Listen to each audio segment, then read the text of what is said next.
بسم اللہ الرحمن الرحیم۔ سامعین محترم، غصہ کے حوالے سے 2 کلپس پہلے آ چکی ہیں، یہ تیسری کلپ ہے۔ اس میں یہ بتائیں گے کہ غصہ صرف اللہ کے لیے ہو، اللہ کی رضا کے لیے ہو تو وہ محمود ہے، وہ اچھا غصہ ہے، چونکہ اللہ نے یہ مادہ انسان کے اندر رکھا ہے۔ لیکن مسئلہ یہ ہے کہ اس کو موقع محل کے مطابق استعمال کرنے سے اس کی اچھا رخ بھی سامنے آتا ہے اور غلط موقع پر استعمال کرنے سے برا رخ بھی سامنے آتا ہے۔ اب چونکہ مادہ تو اللہ نے رکھا ہے انسان کے اندر، اور جس کے اندر غصہ ہی نہ ہو وہ شرعی لحاظ سے دیوس بن جاتا ہے، جس کو ماں بہن کی عزت پر، اللہ کے شعائر کی بے حرمتی پر، اللہ کے رسول کے دین کی بے حرمتی پر، رسول اللہ صلی اللہ علیہ وسلم کی گستاخی پر غصہ ہی نہ آتا ہو تو وہ تو دیوس ہے شرعی طور پر۔ کیونکہ اللہ کی حرمات، اللہ کے شعائر، اللہ کے دین اور اللہ کے احکام کا مذاق اڑایا جانا جہاں پر پایا جائے، کوئی مذاق اڑا رہا ہو، کوئی اللہ کے دین کی توہین کر رہا ہو، کوئی قرآن کی توہین کر رہا ہو، تو وہاں پر غصہ آنا چاہیے۔ اور آپ صلی اللہ علیہ وسلم کو بھی ایسے موقعوں پر آتا تھا غصہ، اور ایسا غصہ آتا تھا اللہ کی حرمات کی توہین پر، شعائر اللہ کے مذاق پر، کہ آپ کا چہرہ مبارک سرخ ہو جاتا تھا، جیسا کہ گویا کہ آپ کے چہرے پر انار پھوڑ دیا گیا ہو۔ آپ صلی اللہ علیہ وسلم نے ایک موقع پر فرمایا کہ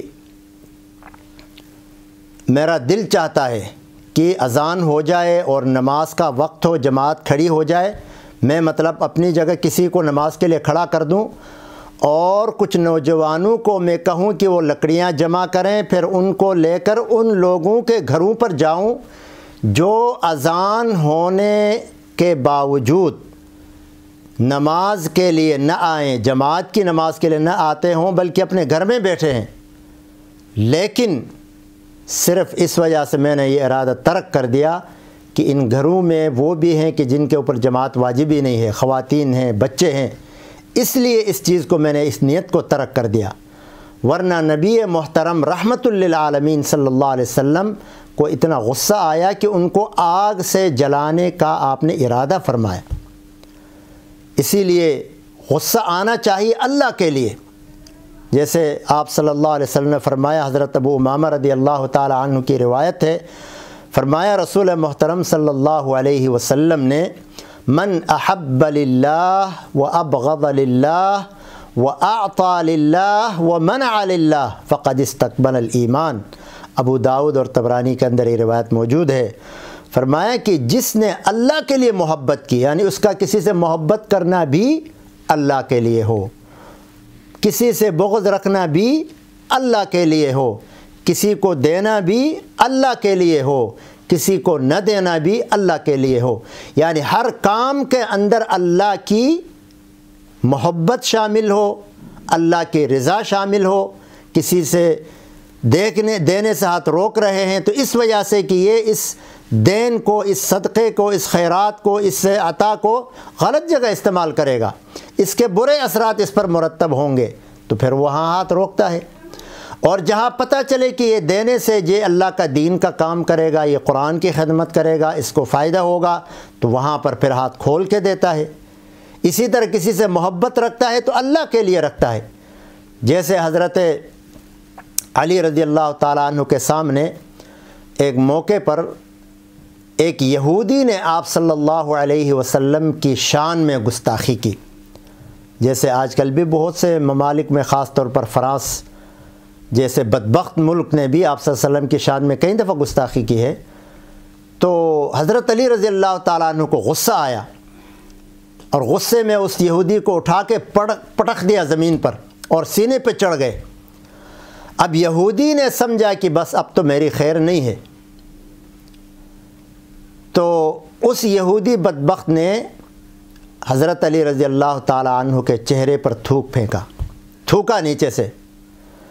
تو اب ایسے موقع پر ایک عام آدمی کی حالت تو یہ ہونی چاہیے کہ وہ اور زیادہ غصے میں آئے اور اس کا گلا دبا کے کام ختم کرے، لیکن حضرت علی رضی اللہ تعالی عنہ نے اس کو چھوڑ دیا۔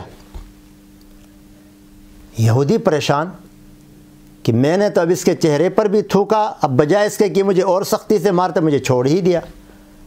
تو اس نے آخر پوچھ ہی لیا کہ علی کیا بات ہے، آپ نے تو چھوڑ دیا مجھے۔ کہنے لگا، حضرت علی نے فرمایا کہ پہلے میں اللہ اور اللہ کے رسول کی محبت کی وجہ سے رسول اللہ صلی اللہ علیہ وسلم کی گستاخی کی تھی تو نے، اس لیے میں آپ کو مار رہا تھا، لیکن جب تو نے میرے چہرے پر تھوکا تو اب میرا غصہ آیا، تو میں اپنے غصے کے لیے آپ کو نہیں مار رہا، اسی لیے میں نے آپ کو چھوڑ دیا۔ میں تو اللہ کے لیے مار رہا تھا، رسول اللہ کی محبت میں مار رہا تھا، تو اب جب تو نے میرے چہرے پر تھوکا تو میرا ذاتی غصہ آیا،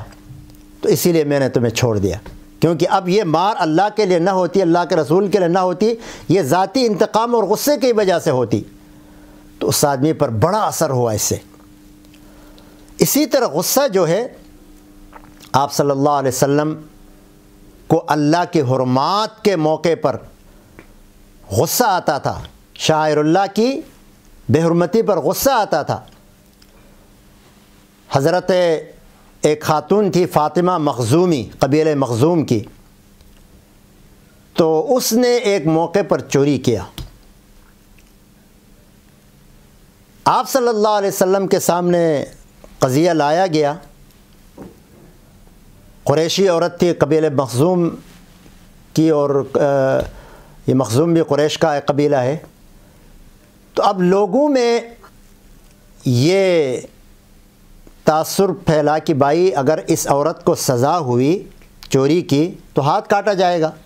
اس سے پورے قبیلے کی بےعزتی ہے، قریش کی بےعزتی ہے۔ تو قریش کے لوگوں نے آپس میں مشورہ کیا کہ آپ صلی اللہ علیہ وسلم کے سامنے کسی کو سفارشی بنا کے بھیجتے ہیں تاکہ کوئی آپ صلی اللہ علیہ وسلم کے سامنے سفارش کرو اور اس کا ہاتھ کٹنے سے بچ جائے۔ اب انہوں نے ڈھونڈا کہ بھائی ایسا کون ہوگا جو آپ صلی اللہ علیہ وسلم کے سامنے سفارش کرے، تو انہوں نے حضرت اسامہ بن زید رضی اللہ تعالی عنہ کا انتخاب کیا، کیونکہ حضرت اسامہ رضی اللہ تعالی عنہ آپ صلی اللہ علیہ وسلم کے بہت محبوب تھے، آپ کو حب رسول اللہ کہا جاتا تھا، حضور صلی اللہ علیہ وسلم کے محبوب آدمی۔ تو اور آپ کو پتہ حضرت زید رضی اللہ تعالی عنہ آپ صلی اللہ علیہ وسلم کے منہ بولے بیٹے ہیں، تو اس حوالے سے حضرت اسامہ آپ صلی اللہ علیہ وسلم کے بہت محبوب تھے۔ تو حضرت اسامہ کو تیار کر کے انہوں نے آپ صلی اللہ علیہ وسلم کی خدمت میں بھیج دیا۔ حضرت اسامہ رضی اللہ تعالی عنہ نے جب آپ صلی اللہ علیہ وسلم کے سامنے سفارش کی اس عورت کی، تو آپ صلی اللہ علیہ وسلم کا چہرہ انور غصے سے لال ہوا، اور حضرت اسامہ کو سختی سے ڈانٹا، کہا کہ اتشفع فی حد من حدود اللہ، اسامہ کیا اللہ کے حدود میں تم سفارش کر رہے ہو؟ یعنی اتنے محبوب آدمی کو بھی آپ نے سخت ڈانٹا، اور فرمایا لو ان فاطمہ بنت محمد سرقت لقطعت یدہا، یہ تو فاطمہ مخزومیہ ہے، اگر اس کی جگہ فاطمہ بنت محمد بھی چوری کرتی تو میں اس کا بھی ہاتھ کاٹ دیتا۔ تو یہ ہے اللہ کے لیے محبت، اللہ کے لیے غصہ، اللہ کے لیے انتقام، اور اسی کی تعریف آئی ہے۔ یہ اچھا غصہ ہے جو کہ آنا چاہیے، جس کے آنے پر فضیلت ہے، اور آپ صلی اللہ علیہ وسلم سے ثابت ہے۔ البتہ اپنی ذات کے لیے انتقام کے لیے غصہ کرنا، غصے سے انتقام کرنا، لینا، کسی کو مارنا، توڑنا، پھاڑنا وغیرہ وغیرہ، یہ غلط ہے۔ اللہ تعالی ہمیں غصے کو صحیح استعمال کرنے کی توفیق عطا فرمائے۔